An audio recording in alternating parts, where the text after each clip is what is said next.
आप सभी युवा हो और अपने जोश को, अपने शक्ति प्रदर्शन को जाहिर कीजिए।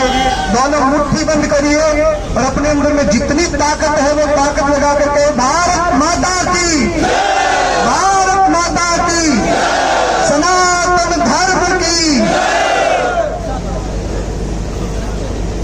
पिछले 5 दिन से आज पूरे भारत में फैल रहा है और हर एक न्यूज चैनल पर आ रहा है।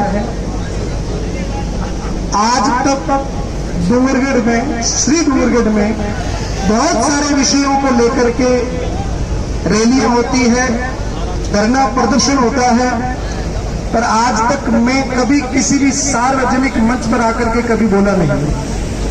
पिछले 5 दिनों से जयपुर में था और किसी कार्यक्रम में था, आ नहीं पाया। रात कार्यक्रम पूरा हुआ और रात को 12 बजे मैं गांव पहुंचा और आज मैं आपके सामने उपस्थित हूं। इसका कारण यह है कि जिस विषय पर हम आप सब लोग यहां पर इकट्ठे हुए हैं वो विषय कोई साधारण नहीं है।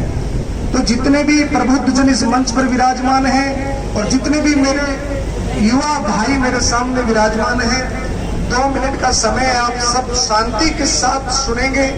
और ये बात, ये मसला आज का नहीं है और ये एक मसला हल हो जाएगा, आगे कोई ऐसा मसला होगा नहीं, इसकी भी कोई गारंटी नहीं है। इसलिए कुछ ऐसे बिंदु हैं, कुछ ऐसे विषय हैं जिनके ऊपर हम सबको जागरूक होना अति आवश्यक है। पिछले 1 वर्ष में राजस्थान के 4 लाख युवाओं से मैं मिला हूं और आपको जानकर ये बड़ी प्रसन्नता होगी कि राजस्थान के 1 वर्ष में 4 लाख युवाओं ने भगवत गीता पढ़ने का संकल्प लिया है। 1 साल की रिसर्च और मंथन को करने के बाद मुझे ये महसूस हुआ कि कुछ गलतियां, कुछ कमियां हमारे घरों में है। आप सब हिंदू हैं, सनातन धर्मी हैं, हाथ ऊपर करके बताएं, हाथ नीचे करें। मैं आप सब लोगों से पूछना चाहता हूं, हिंदू धर्म का मूल धर्म ग्रंथ है वेद। वेद है कि नहीं भाई? मैं आपसे पूछना चाहता हूं किस किस के घर में वेद है? 4 वेद जिसके घर में हो, 4 वेद की पुस्तक जिसके घर में हो वो हाथ ऊपर करें। आप में से कितने लोग हैं जिनको भगवत गीता कंठस्थ और भगवत गीता के श्लोक याद है? जब हम लोगों की ये कंडीशन है, दुर्भाग्य है कि हमारे घरों में हमारे धर्म की बात नहीं होती, हमारे धर्म ग्रंथों की बात नहीं होती, सनातन की बात नहीं होती और हमारे बच्चे बड़े नाजुक होते हैं और तभी उनका ब्रेन वॉश किया जाता है। प्रॉब्लम हम दूसरों को उड़ाना कब तक देते रहे? कहीं भी हम अपने घर में जाकर के देखें कि हम अपने बच्चों को क्या शिक्षा दे रहे हैं। सोशल के माध्यम से हमारे बच्चों को क्या परोसा जा रहा है और उसकी एवज में हम अपने बच्चों को धार्मिक ग्रंथों की शिक्षा देते हैं कि नहीं देते हैं। और मैं ये कहूंगा कि जितनी बड़ी ये घटना घटी है उस घटना के एवज में भीड़ बहुत कम है। आज पूरा डूंगरगढ़ तहसील या बीकानेर जिला यहाँ पर इकट्ठा होना चाहिए था और ये तो 6 दिन जो इस कार्य में लगे हैं। पुलिस प्रशासन, आप श्री डूंगरगढ़ के पुलिस प्रशासन की बात मत करिए, मुद्दा इतना बड़ा है कि ऊपर से इतना प्रेशर होता है कि स्थानीय पुलिस कुछ भी नहीं कर पाती और इस मुद्दे को ऊपर हाईलाइट करने के लिए हमारा आंदोलन भी उसी प्रकार का होना चाहिए था।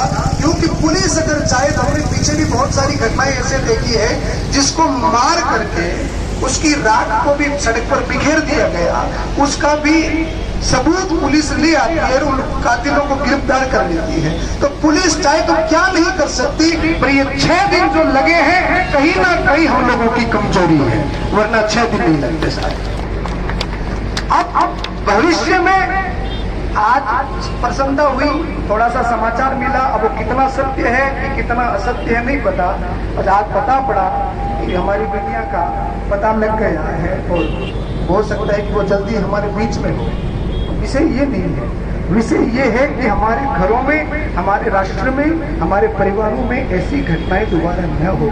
इसलिए हमें ऐसी घटनाओं पर एकजुट होकर के कोई भी राजनीतिक रोटियां यहाँ नहीं सीखनी चाहिए, कोई भी प्रकार का जातिवाद यहाँ पर नहीं होना चाहिए। किसी भी हिंदू बेटी के साथ में कोई छल कपट होता है तो हम सबको एक होकर के उसका सामना करना चाहिए। आपकी तालियां बड़ी कमजोर है, आपकी जयकार बड़ी कमजोर है, आपका हौसला, आपकी ताकत, पिछले 6 दिन से आप इतना प्रयास कर रहे हैं। मैं तो अभी आया हूं, आपके एवज में मुझे कुछ बोलने का अधिकार भी नहीं है, मैं बोलने के लायक भी नहीं हूं, क्योंकि पहले दिन ये घटना हुई तब हमको यहाँ पर उपस्थित होना चाहिए था, पर मैं 6 दिन के बाद आ रहा हूं। मैं आप सबसे क्षमा प्रार्थी हूं, पर भैया जब तक इस मामले का हल न हो जाए तब तक हम आप सबको एकजुट होकर के, और हमारे आदरणीय पारिक जी ने, श्याम जी ने जो वार्ता कही, जो जोश के साथ वो आप सबको लीड कर रहे हैं, एक बार श्याम जी के लिए भी जोरदार ताली बजकर अभिनंदन करना चाहिए साहब। ये मैं हमेशा देखता हूं कि जो भी कार्यक्रम होता है श्री डूंगरगढ़ के लिए, जो भी कार्य इनको करना होता है, उसमें ये सबसे आगे खड़े होकर के सबकी सेवा करते हैं। तो ऐसे हमारे गार्जियनों की हमको आवश्यकता है। सब यूथ से मैं निवेदन करूंगा, हाँ, मैं आप सबसे निवेदन करूंगा कि जब तक